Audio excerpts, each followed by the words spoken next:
केंद्रीय रस्ते वाहतूक मंत्री आणि महामार्ग मंत्री नितीन गडकरी यांना सन्मानित करण्यात आलेला आहे। तसंच त्यांच्या शिरपेचात मानाचा तुरा रोवला गेलेला आहे।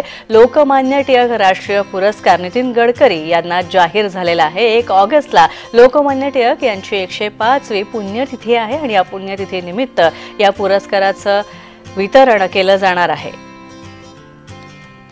तर या संदर्भात कांचन गडकरी यांच्याशी संवाद साधलाय आमचे प्रतिनिधी हितेश मेश्राम यांनी।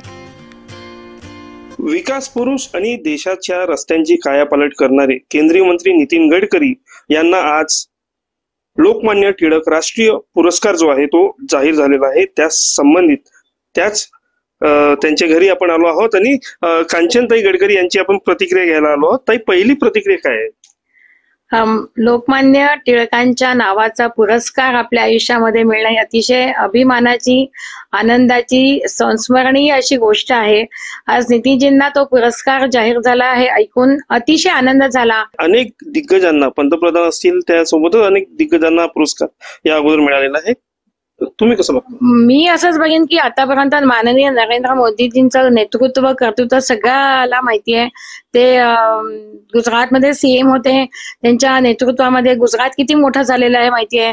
सुधा मूर्तींचं त्यांच्या विश्वातलं कर्तृत्व सगळ्यांना माहिती आहे आणि याच लाईन मध्ये आता माननीय नितीनजींच्या कार्यकर्तृत्वाला मानाचा मुजरा करून त्यांच्या कार्यामध्ये हा एक मानाचा तुरा खोवला जाणार आहे।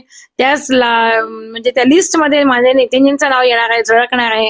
हे ऐकून अतिशय खूप चांगलं वाटलं, अभिमान वाटला। नितीन गडकरी यांना जो राष्ट्रीय पुरस्कार प्राप्त झालेला आहे, लोकमान्य टिळक राष्ट्रीय पुरस्कार, हा त्यांना देण्यात येणार आहे। 1 ऑगस्ट रोजी हा पुरस्कार प्रदान करण्यात येणार आहे। मी हितेश मेश्राम, जय महाराष्ट्र न्यूज, नागपूर।